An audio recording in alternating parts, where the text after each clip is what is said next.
এরকম করে বলে আমার পুরি বান্দা বান্দিরা দুনিয়া থেকে যখন সৎ আমল করে নেক আমল করে যখন আমার বান্দা বান্দে দুনিয়া থেকে বিদায় হয়ে আসবে, আমি আল্লাহ রাব্বুল আলামিন আমার সেই গরীব অসহায় বান্দা বান্দির জন্য এমন এক পুরস্কার রেখে দিয়েছি, যাদের জন্য আমি আল্লাহ রাব্বুল আলামিন লক্ষ লক্ষ ফেরেশতাদেরকে হাজির করে রাখবো, তাদেরকে আহলান সাহলান বলে মোবারকবাদ জানানোর জন্য।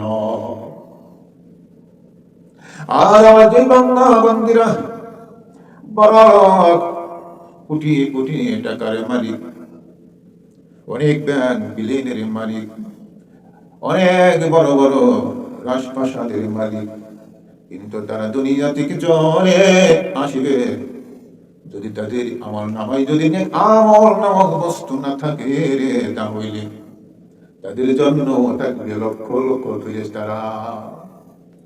আল্লাহ তাআলা বলেন তাদের জন্য লক্ষ লক্ষ ফেরেশতা থাকবে, তবে হ্যাঁ তাদেরকে আহলান সাহলান বলার জন্য না, বরং তাদেরকে ঘাড় ধরে ধরে ধাক্কা মেরে মেরে জাহান্নামে নেওয়ার জন্য থাকবে।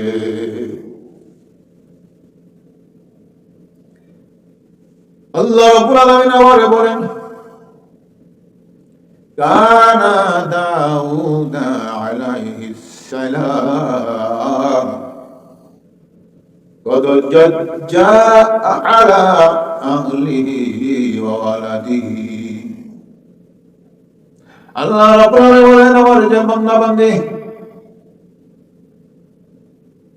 সময়কে ভাগ করে নেবে।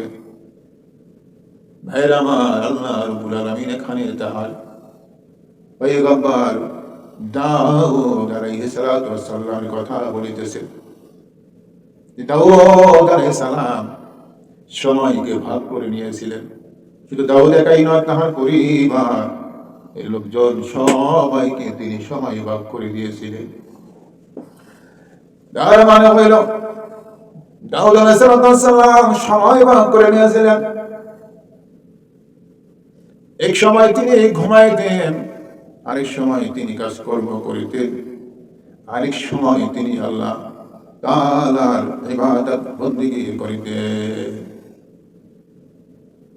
বলা হয়েছে রাত্রিবেলা তিনি এক ভাগ ঘুমাইতেন, আরেক ভাগ তিনি আল্লাহ তাআলার ইবাদত বন্দেগী করে কাটাইতেন।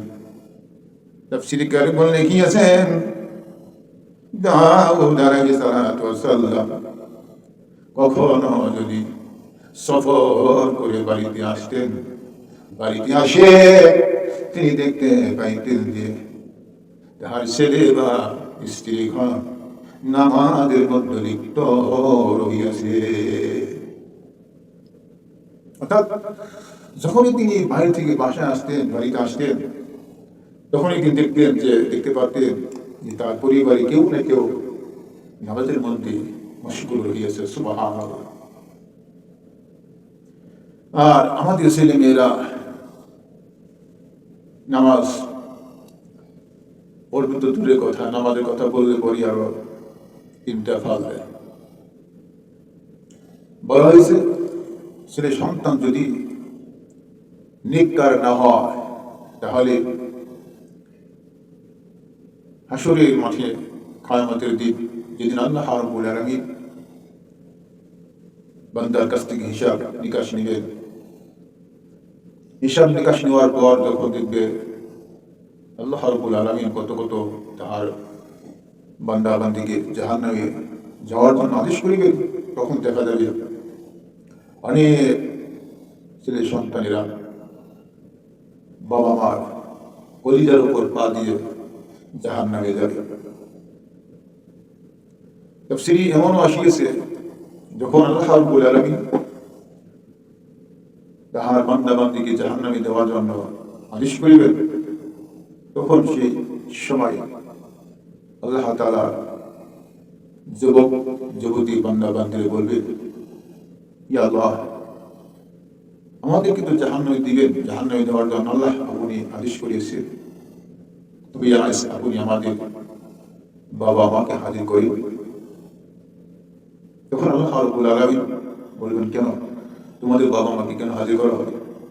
তোমাদেরকে জাহান্নামে যাওয়ার জন্য আদেশ করা হয়েছে, তোমরা চলে যাও। তখন আল্লাহ তাআলা সেই প্রশ্নের উত্তরে বান্দা বলবেন, সেই যুবক সন্তানটি বলবেন যে, আল্লাহ তাআলা, আমাদের বাবা মা আমাদেরকে সঠিক পথে পরিচালনা করে নাই, অতএব এই সঠিক পথে পরিচালনা না করার বিনিময়ে আজ তাহারাই আমাদের জাহান্নামে যাওয়ার জন্য তারাই দায়ী। অতএব তাদেরকে হাজির করুন, তাদের সিনার উপর পা রেখে আমরা জাহান্নামে চলে যাব। একটি বিশ্লেষণ আসিয়েছে, আল্লাহ রাব্বুল আলামিন বলেন, যে সমস্ত সন্তানি ছেলে মেয়েরা বাবা মার প্রতি অন্যায় অবিচার করিবে, বিশেষ করে বাবার সঙ্গে যারা অন্যায় অশ্লীলভাবে কথাবার্তা বলিবে, ব্যবহার করিবে, তাদের সম্পর্কে